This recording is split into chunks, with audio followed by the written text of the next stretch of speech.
आयो लाल सभई चओ झूलेलाल तव्हां सभिनि खे चेटीचंड जो करोड़ करोड़ वाधायूं। मुंहिंजो नालो गौरव तिलोचंदानी आहे। मां सिंधी संगठन जो मेंबर आहियां ऐं मां फ़ख्र सां चई सघां थो कि मां सिंधी आहियां।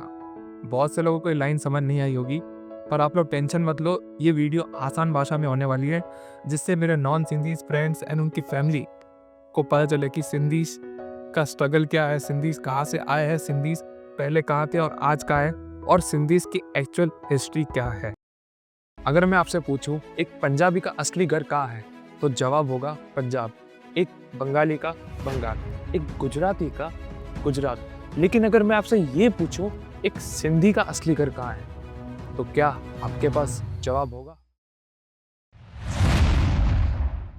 14 अगस्त 1947 को जब इंडिया और पाकिस्तान अलग हुए, तो सिर्फ जमीन नहीं, परिवार बिखरे, संस्कृति बिखरी और एक पूरा समाज जिसने अपना सब कुछ खो दिया था। पार्टीशन के वक्त 3 कम्युनिटी को सबसे ज्यादा दुख झेलने पड़े, पंजाबी, बंगाली और सिंधी।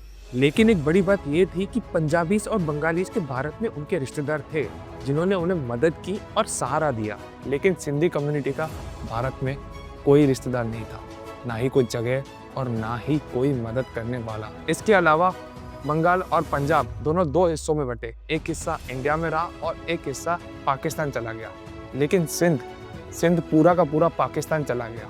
इसका मतलब ये था कि सिंधी समाज को अपना पूरा घर, विरासत, संस्कृत और अपना पूरा देश छोड़ना पड़ा।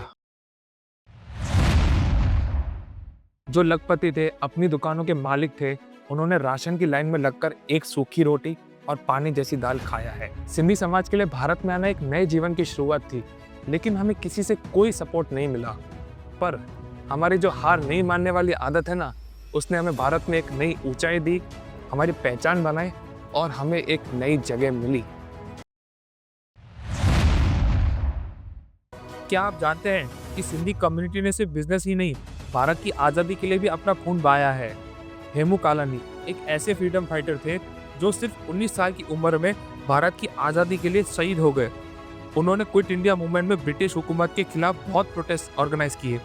1942 में उन्होंने एक ब्रिटिश मिलिट्री ट्रेन को पटरी से उतारने की कोशिश की, जिस कारण ब्रिटिश अथॉरिटीज ने उन्हें पकड़ लिया और उन्हें बहुत टॉर्चर किया।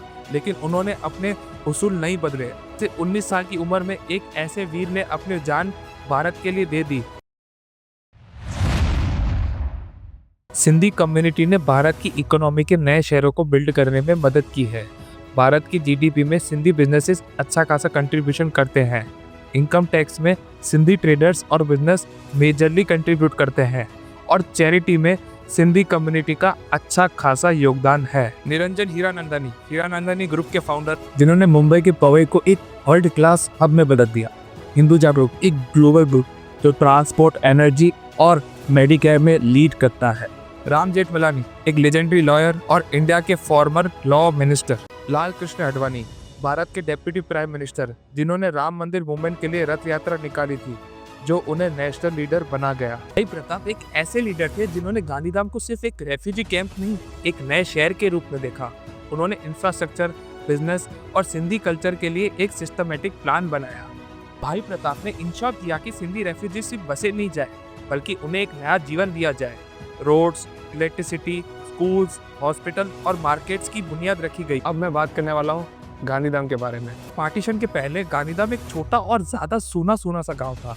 ये कच्छ रीजन का एक आइसोलेटेड एरिया था, जिसमें ना इंडस्ट्री थी, ना इंफ्रास्ट्रक्चर और ना ही इकोनॉमिक ग्रोथ। लेकिन फिर सिंधी कम्युनिटी ने यहाँ अपने नए जीवन की शुरुआत की और धीरे धीरे गांधीधाम एक कॉमर्शियल हब बनने लगा। एक और बड़ा गेम चेंजर था कंडला पोर्ट, जो गांधीधाम में पहले से ही था, पर सिंधी कम्युनिटी की ट्रेडिंग और बिजनेस सेंस की वजह से ये पोर्ट सिर्फ एक शिपिंग हब नहीं, बल्कि एक इकोनॉमिक पावर हाउस बन गया। आज भी कंडला पोर्ट इंडिया के सबसे बड़े कमर्शियल पोर्ट में से एक है, जिसमें सिंधी कम्युनिटी का बड़ा योगदान है। अपनी मिट्टी खो देने के बाद भी सिंधी कम्युनिटी ने अपनी संस्कृति को नहीं छोड़ा। झूलेलाल मंदिर इसका एक बड़ा उदाहरण है, जो गांधीधाम में सिंधी कम्युनिटी का स्पिरिचुअल और कल्चरल यूनिटी का एक बड़ा प्रतीक है।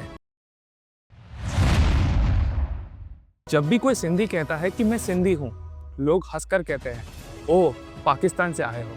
ये सवाल हमारे हिस्ट्री और आइडेंटिटी को सिंप्लीफाई कर देता है, जो गलत है।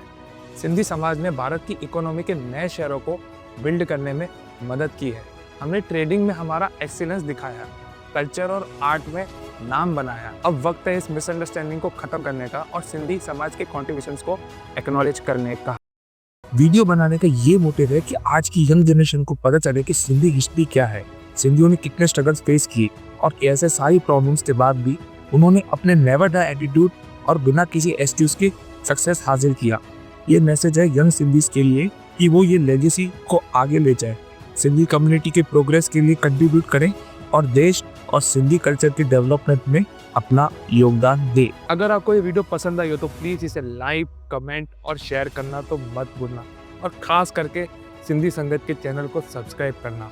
ये वीडियो भारत के हर एक कोने में फैला दो ताकि सबको पता चले कि कैसे सिंधीज़ ने सब कुछ खोकर भी अपने बल पर इस दुनिया में अपनी जगह बनाई।